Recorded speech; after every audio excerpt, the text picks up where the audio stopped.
చూస్తున్నాం రామంతపూర్లో శ్రీకృష్ణ జన్మాష్టమి వేడుకలు 5 యువకుల్ని బలిగొన్నాయి. మొత్తం 9 మంది ఆ టస్కర్ని లాగేందుకు ప్రయత్నం చేస్తే ఆ వీధుల వెంట వచ్చేటువంటి క్రమంలో పైనటువంటి విద్యుత్ తీగలు తగిలి కరెంట్ షాక్ కొట్టింది. 5 దుర్మరణం పాలయ్యారు. అయితే 4 ఆసుపత్రిలో చికిత్స పొందినట్టు తెలుస్తోంది. సో పోలీసు విద్యుత్ శాఖ అధికారులకు సంబంధించిన విషయంలోనే కొన్ని ఆరోపణలు ఎదుర్కొంటున్నారు. విద్యుత్ శాఖ అధికారులకు పలుమార్లు స్థానికులు అంతా కలిసి చెప్పినా తీగలు మొత్తం నేలకు తాగులుతున్నాయని చెప్పినా కూడా పట్టించుకోలేదని చెప్పి స్థానికులంతా ఆవేదన వ్యక్తపరుస్తూ ఉన్నారు. ఒకసారి సంఘటనా స్థలం నుంచి ప్రతినిధి శిల్ప లైవ్లో సిద్ధంగా ఉన్నారు. శిల్ప, సో ప్రెసెంట్ మీరున్నటువంటి ఆ ఏరియాలో ఎటువంటి సిచ్యువేషన్ నెలకొంది? ఒక అట్టహాసమైనటువంటి వేడుకలు కాస్త విషాదంతో ముగిశాయి. ప్రజెంట్ మీరున్న ప్లేస్లో స్థానికులు ఏం చెప్తున్నారు, వారితో మాట్లాడించే ప్రయత్నం చేయండి. ఒకసారి ఆ విగ్రహాన్ని కూడా చూపించండి.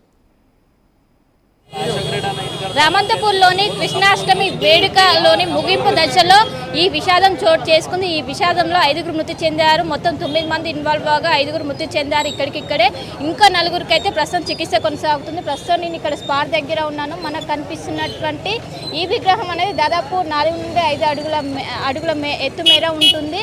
అక్కడ మనకు కనిపిస్తున్నటువంటి ఏదైతే టాప్ ఉందో టాపు దానికి ఆనుకొనే వైర్లు అనేవి తెగిపడడంతో ఈ ఘటన జరిగినట్లు కూడా ఇక్కడ ఉన్నటువంటి స్థానికులు చెప్తున్నారు. ఏదైతే నిన్న వర్షం రావడం, అదేవిధంగా రాత్రిపూట కావడంతో అవి గమనించలేక ఒక్కసారిగా అక్కడ టాపుకి ఆ విద్యుత్ వైరు ఒక్కసారిగా తగలడంతో ఈ ఘటన జరిగినట్లు కూడా తెలుస్తుంది. ఒకవైపు టస్కర్ ఆగిపోవడంతో దాన్ని లాగడానికి 9 మంది యువకులు ప్రయత్నించారు.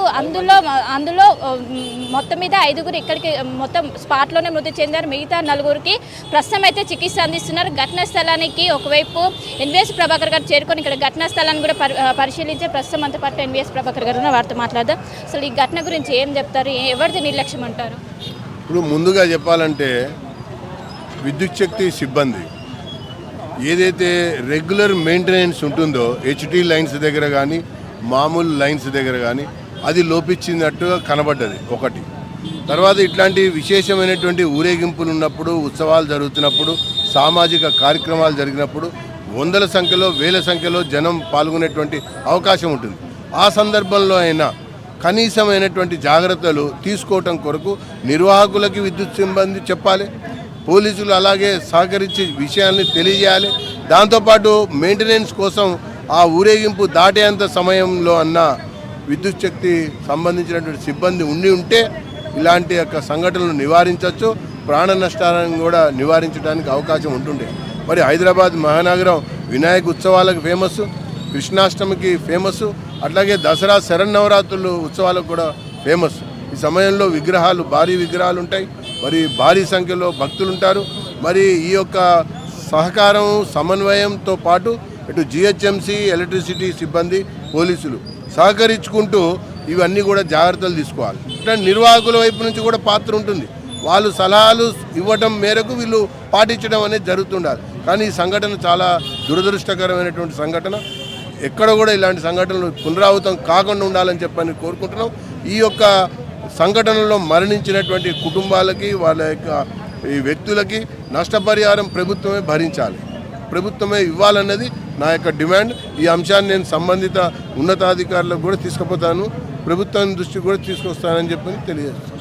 నగరం గణేష్ వేడుకలకు సిద్ధమవుతుంది. గణేష్ విగ్రహాలనే భారీ ఎత్తులో ఉంటాయి. ఇది కేవలం 5 అడుగుల మేరనే ఉన్నది. అయినప్పటికీ ఇలాంటివి జరిగింది. ఏం చెప్తారు అటు జిహెచ్ఎంసీ అధికారులు కావచ్చు, రాష్ట్ర ప్రభుత్వానికి దీని గురించి? ఇప్పుడు ఒక్కసారి చూడండి, హెచ్టీ లైన్లో ఎంత ఉన్నది, 5-6 అడుగుల కంటే ఎక్కువ తేడా లేదు. ఒకసారి అటు చూడండి, మీ కెమెరా అటు తిప్పండి, అటు చూడండి. మన రకరకాల వైర్లు కరెంటు స్తంభాలకి ఏ రకంగా ఉన్నాయో చూడండి. ఇప్పుడు ఇవన్నీ ప్రమాదాలకి కారణమవుతా ఉంది. దాంతోపాటు భారీ వర్షం ఒకవైపున, మెయింటెనెన్స్ లోపం మరొక వైపున. ఆ సమయంలో ఏ తీగ తగిలినా, ఏ నీరు దాని నుంచి పాస్ అవుతున్నా కూడా విద్యుత్ పాస్ అయ్యే అవకాశం ఉంది దాని గుణ ప్రకారంగా. అట్లా ఇక్కడ జరిగినటువంటి ఒక సంఘటన కాబట్టి పునరావృతం కాకూడదు. ఒకసారి ఈ యొక్క విషయం పైన ప్రభుత్వం స్పందించాలి. అసలు మేము ఎమ్మెల్యేగా ఉన్న సమయంలో నో వైర్ సిస్టమ్ చేస్తామని చెప్పని స్మార్ట్ సిటీ కింద ప్రత్యేక నిధులు కూడా వచ్చినాయి. కానీ అప్పటి నుంచి ఇప్పటి వరకు దాని గురించి దృష్టి లేదు, పాత్ర లేదు. ఏదైనా కేబుల్ వైరు గ్రౌండ్లోనే నడవాలి, ఎంత పెద్ద లైన్ అయినా కూడా. దాని కొరకు నిధులు కూడా కేంద్రం కూడా ఇస్తూ ఉన్నది. కానీ ఇక్కడ అప్పుడు ఇప్పుడు కూడా రాష్ట్ర ప్రభుత్వం ఆ దిశలో అడుగులు వేసినట్టయితే ఇలాంటివి నివారించడానికి అవకాశం కలిగేది. సో మొత్తం మీద చూసుకోవచ్చు, కేవలం అక్కడ తెగిపడినటువంటి ఏదైతే హెచ్డి లైన్స్ మనకు విజువల్స్లో కనిపిస్తున్నాయో విగ్రహం దగ్గర, ఆ లైన్స్ అనేవి తెగిపడడంతోనే ఈ ఘటన జరిగిందంటూ కూడా ఒకవైపు ఇక్కడ ఉన్నటువంటి స్థానికులు ఆవేదన వ్యక్తం చేస్తున్నారు. ఇక్కడ స్థానికులు కూడా ఉన్నారు, వారితో మాట్లాడించే ప్రయత్నం చేద్దాం. ఘటన ఎప్పుడు జరిగింది, మొత్తం ఎక్కడెక్కడ విగ్రహం ఊరేగింపు అనేది జరిగింది? నిన్న నైట్ ఇక్కడ నుంచి ప్రారంభమైంది. ఇటు నుంచి ఓల్డ్ రామంతపురం తిరిగి వస్తుండగా జీప్ మొరాయించడం వల్ల ఉన్న 10-15 మంది యువకులు దీన్ని తోసుకుంటూ ఇక్కడ దగ్గరకు రావడం జరిగింది. ఆ పైన తెగిపోయిన వైర్లు ఏవైతున్నాయి వాళ్ళు కూడా చూసుకోలేదు. ఆ టైంలో కూడా ఇక్కడ లైట్స్ కూడా ఉన్నాయి, చెట్లన్నీ అడ్డం ఉంది, లైట్ కూడా ఏం కనబడట్లేదు. సో వాళ్ళు తోస్తుండగా పైనుంచి మరి వర్షం చాలా స్పీడ్గా పడుతూ ఉంది. ఆ వైర్ తాకి అక్కడే స్పాట్లో 5 మంది చనిపోవడం జరిగింది. దీనికి తగిన చర్యలు అధికారులు తీసుకోవాల్సిందిగా స్థానికులను డిమాండ్ చేస్తారు. మళ్ళీ కూడా రాబోయే రోజుల్లో వినాయక చవితికి ఇలాంటి మళ్ళీ రిపీట్ కాకుండా వెంటనే వాళ్ళు చర్యలు తీసుకొని ఎంతమందిని నెట్టారు ఇక్కడ? 15 మంది వరకు తోసుకుంటూ వచ్చారు.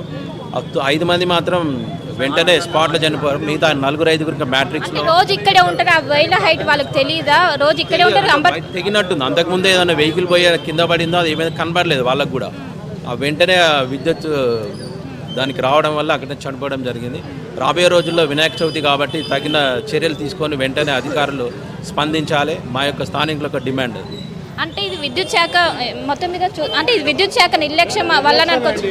ఇప్పుడు స్థానికులు పండుగ పూట పాపము అందరూ ఇలాంటి పరిస్థితిలో పిల్లలు కానీ చూడడానికి వచ్చిన వాళ్ళకి ఎవరికైనా అయినంటే 100 మంది చనిపోయేది కదా. దీనికి బాధ్యత ఎవరు?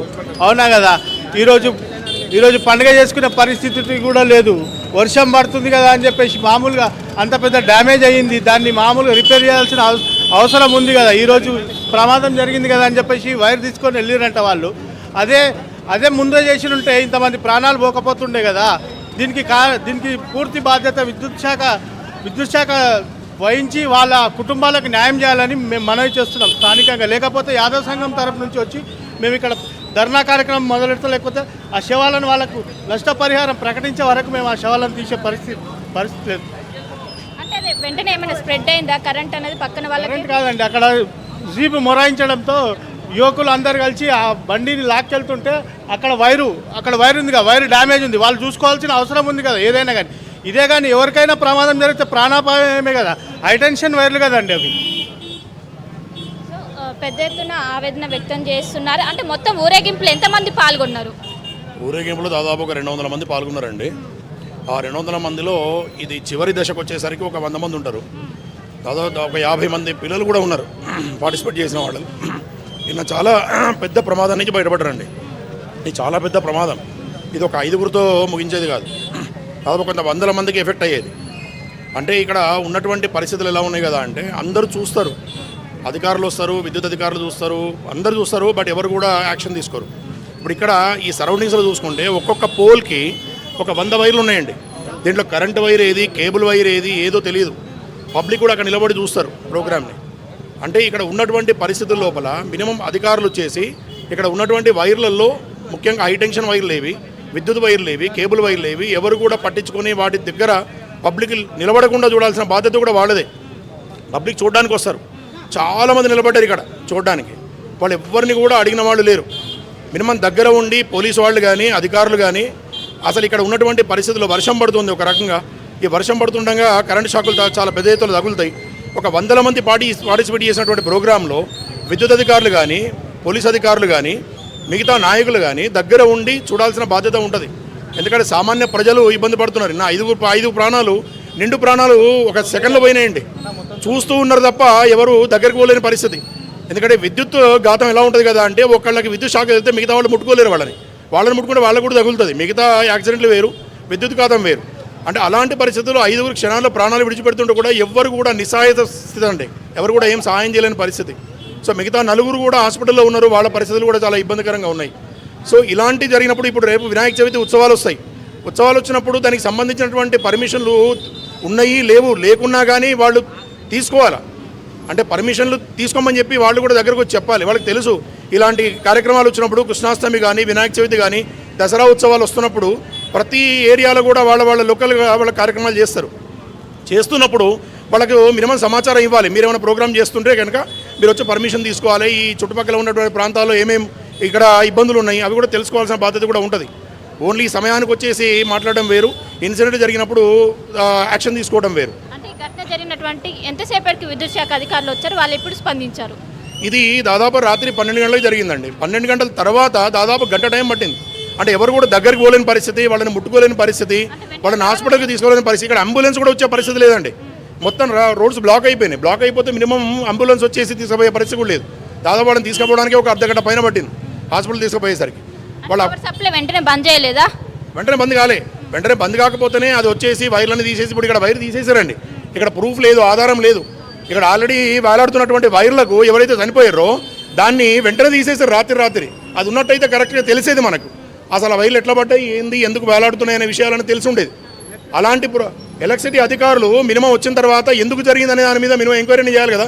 రాత్రి వచ్చి వైర్లు మాత్రం తీసేశారు అంతే. ఆ వైర్లు తీసేస్తే వాళ్ళ పని అయిపోయినట్టేనా? మినిమం ఉదయం వచ్చేసి ఎందుకు జరిగింది, ఏం జరిగింది, ఇంకా దగ్గర ఏమేమి ఉన్నాయి, ఏందనేటువంటి విషయాల మీద కూడా వాళ్ళు పట్టించుకోవాలి. సో మినిమం దాని మీద ఎంక్వైరీని చేయాలి. రాత్రి వచ్చిర్రు, వైర్లు తీసేసారు, వెళ్ళిపోయినారు అంతే. మళ్ళీ అప్పటి నుంచి ఇప్పటి వరకు రాలే. అంటే దాని మీద కారణం ఎవరనేటువంటిది అక్కడ పబ్లిక్ అందరికీ కూడా తెలిసిపోతున్నది. ఇక్కడ ఉన్నటువంటి పబ్లిక్ కూడా అందరూ చెప్తున్నారు, విద్యుత్ శాఖ అధికారుల యొక్క నిర్లక్ష్యం అని చెప్తున్నారు. మరి వాళ్ళు కూడా ఏం చేయలేని నిస్సహాయ పరిస్థితి అనమాట. ఇప్పటికి కూడా దయచేసి విద్యుత్ అధికారులు అందరూ కూడా రానున్న కార్యక్రమాలు, ఈ శ్రావణ మాసం కానీ భాద్రపద మాసం కానీ ఇప్పుడు వచ్చేటువంటి అన్ని కూడా పండుగలని, పెద్ద పండుగలు, ప్లస్ వర్షాలు కూడా విపరీతంగా పడుతున్నాయి. ఇలాంటి పరిస్థితుల్లో ఖచ్చితంగా అధికారులు ప్రజెంట్ ఉండాలి. ఎక్కడ ఏ చిన్న ప్రోగ్రాం జరిగినా కానీ అక్కడ విపరీతమైన మంటపాలు ఇస్తారు. అక్కడ కూడా ప్రతి పోలీస్ అధికారి ఉండాలి, ప్రతి విద్యుత్ అధికారి ఉండాలి, అలాగే జిహెచ్ఎంసీ అధికారులు ఉండాలి. సో వాళ్ళందరూ లేకపోవడం వల్ల ఇలాంటి కార్యక్రమాలు జరుగుతాయి. సామాన్య ప్రజలు ఇబ్బంది పడుతున్నారు. సో దయచేసి అలాంటి యాక్షన్ తీసుకోవాలని చెప్పి కోరుకుంటున్నాం మేము. సో చూసుకోవచ్చు, మొత్తం మీద కేవలం అక్కడ ఉన్నటువంటి ఏవైతే హై టెన్షన్ వైర్లు ఉంటాయో అవి తెగిపడ్డాయి. మనకు కనిపిస్తున్నటువంటి విగ్రహం ఉంది. విగ్రహం పైన నిన్న వాళ్ళు ఒకవైపు నిన్న మధ్యాహ్నం సమయంలో ఎప్పుడో వైర్ అనేది తెగిపడింది. దాన్ని గమనించలేదు. దాన్ని గమనించకుండా వాళ్ళు టస్కని లాగుతున్నారు. టస్కని లాగటంతోనే ఒక్కసారిగా వాళ్ళందరూ కూడా విద్యుత్ ఘాతానికి గురయ్యి వెంటనే అక్కడికక్కడికే మొత్తం 5గురు మరణించారు. ఇంకో 4గురికి ప్రస్తుతం అయితే చికిత్స అందిస్తున్నారు. వాళ్ళ పరిస్థితి కూడా ప్రస్తుతం కొంచెం విషమంగానే ఉన్నట్లు కూడా ఇప్పటికీ అధికారులు చెప్తున్నారు. ఇక్కడ కనిపిస్తున్నట్టు